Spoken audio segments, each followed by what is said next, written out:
Good afternoon, everybody. Uneducated Economist here. So, my wife was telling me a story just a little bit ago about a video that she was watching talking about Vlad the Impaler.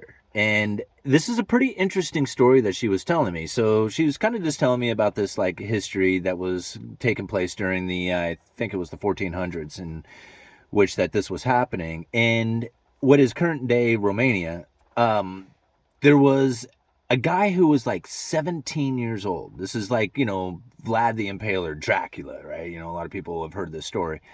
And I'm not trying to get too deep into the story itself because really I don't know the details of it. It was just one part of it that my wife was telling me that really caught my attention. And there was a point in which that Vlad was trying to fix his country up. Like there was some serious issues. It was going into economic crisis. And he knew that he had to do something. Now, the number one thing that he did right off the bat was he dealt with some of the social issues that were happening. Basically, people were behaving immorally, right? Or at least in his opinion. He started dealing with the thievery, the infidelity, the everything that was like basically in his mind considered bad. He started like hammering down on, and with some serious punishments for it.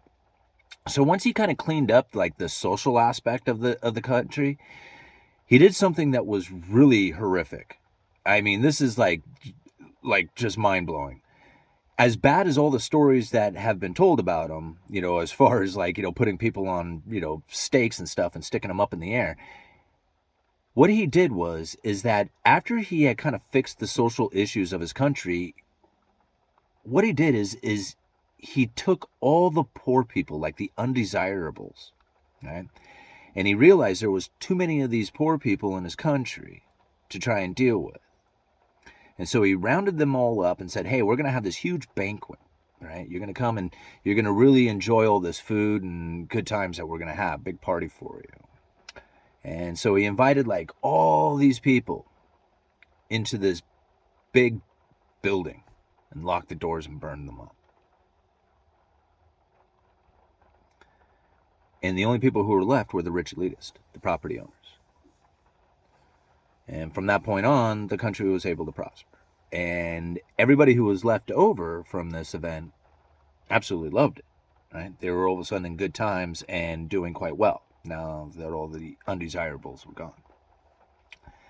And she's telling me this story, and I'm just kind of like, whoa, man. So I don't know if I told it exactly right, but it goes down something similar to that. And now, of course, I just start immediately thinking about the economic impacts of this. Here you had a nation full of very poor people, or a lot of them, who was basically a drag on society, and so he just did away with them all in one shot. And so now I think about like some of the things that happen inside of the countries and nations, and then thinking about like when you hear population control, population decreasing, trying to figure out family formations.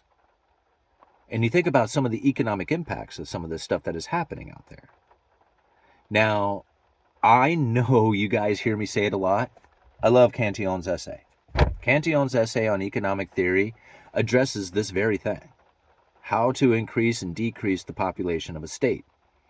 And he basically brings it down to the property owners and the tastes and wants of these property owners. And they're the ones who really determine how much population there will be in a particular area, the area of the property owners anyway. And so something that I found interesting when I started reading through Cantillon's essay on this, and it's chapter 15, the increase and decrease of the number of people in the state chiefly depends on the taste and the fashions and the ways of life of the property owners. Population is based on the taste and choices of the property owners. Earlier versions of the Malthusian approach to population growth, that is, follows some mathematical formula, are criticized. This chapter also shows that the opulence and lavish spending of the prince and absentee landlords living far from the lands was responsible for the poverty and declining population of France, which ultimately led to the French Revolution. Now, this is really difficult to wrap your head around, to think about how it is that the economic impact of the property owners and their desires, and how that can in turn increase or decrease the population. And although this is written back in the 1700s, I still think a lot of this plays out today. When you think about some of the more affluent areas of the nation and how much population there is in those particular areas. When you think about countries that are like overpopulated or say have an incredibly high population rate, India is about ready to take over China. And you think about some of the things that Cantillon says about what it takes to have an increase or decrease to a population of a state. Listen to this. When I said that property owners might multiply the population as far as the land would support them, I assumed that most men desire nothing better than to marry if they are set in a position to maintain their families in the same style as they are content to live themselves. That is, if a man is satisfied with the production or with his production, he will marry if he is sure to having enough to maintain his family in the same style. However, if he is only satisfied with his production, he will be in no hurry to marry unless he thinks he can support his family in the same manner. So what he's trying to say there is that if a man has put himself in a position in which that he can support a family, he will do it so long as he can do it in a way that it continues his same style of living, so that he can continue in the same fashion. If it takes him to go, like if he has to decrease his standard of living, then he will be in no hurry to marry. And this is what Cantillon is trying to say. Now, when you continue on into this chapter, he continues on to say this. The increase of population can be carried furthest in countries where the people are content to live the most poorly and consume the least production of the soil. In countries where all peasants and labor are accustomed to eat meat, drink wine and beer, not many inhabitants can be supported.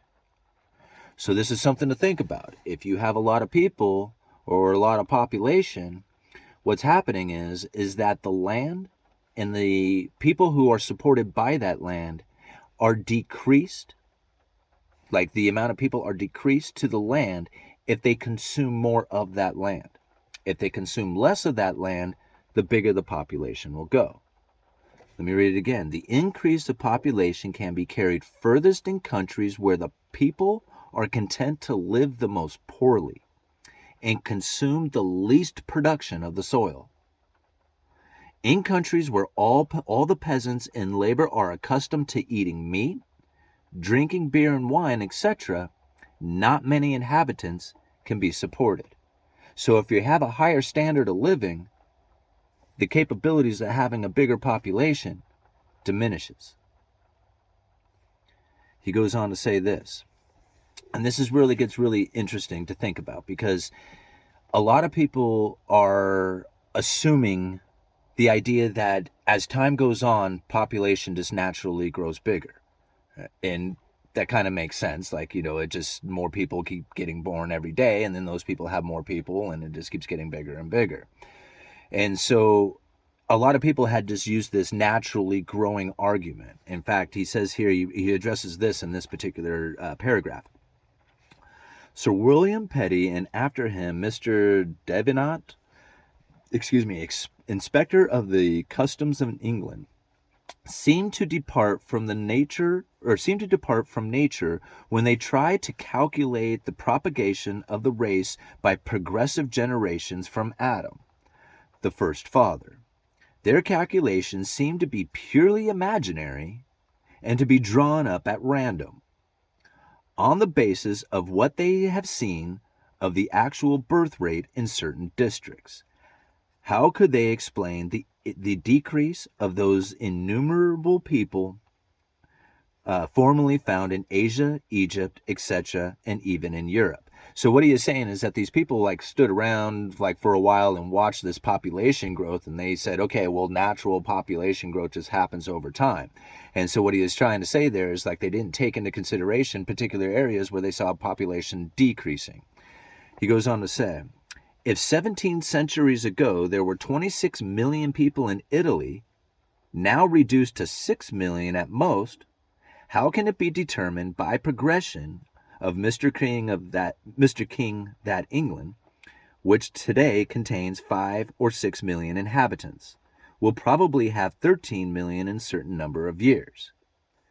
We see daily that Englishmen in general consume more of the product of the land than their fathers did, and this is the real reason why there are fewer inhabitants than in the past.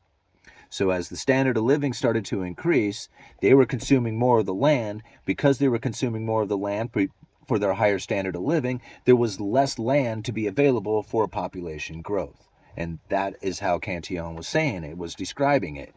The increase of population can be carried furthest in countries where the people are content to live the most poorly and to consume the least production of the soil.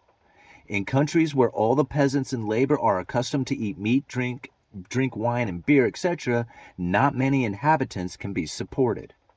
So this is really where I think you should be very concerned when you start hearing countries talking about population control or population increase or decreasing. According to Cantillon, and the conditions in which that the population will increase the most is where the people are most content to live the most poorly. This is something to be very concerned about. If they are talking about increasing the population of your nation, the best way, the increase the population can be carried the furthest if the countries where the people are content to live the most poorly. Think about the nations where people have said that the population growth has gone negative and that that's a problem. Okay. Have they done anything about it yet? Are they going to straight up, like, openly say that they are going to do something about this? What is the economic conditions that need to be in place in order to have the population carried to the furthest? You would need to be content to live the most poorly. Think about what Vlad did. Vlad the Impaler. He was looking out at his land and he said, holy moly, there's all these poor people. They're not the property owners. They're just the inhabitants. And there's not enough land to support them no matter what. There wouldn't be enough land to give them any kind of way of life. And if they started to expand in population, then there would be no resources for them, and everybody would be falling into poverty. So he killed them. And then everybody who was left over, the property owners, were able to progress again. They were able to have children that would have a better standard of living than they did, because they would have more to consume from the land that the undesirables were consuming. Think about this. Population control. Uneducated economist. You let me know.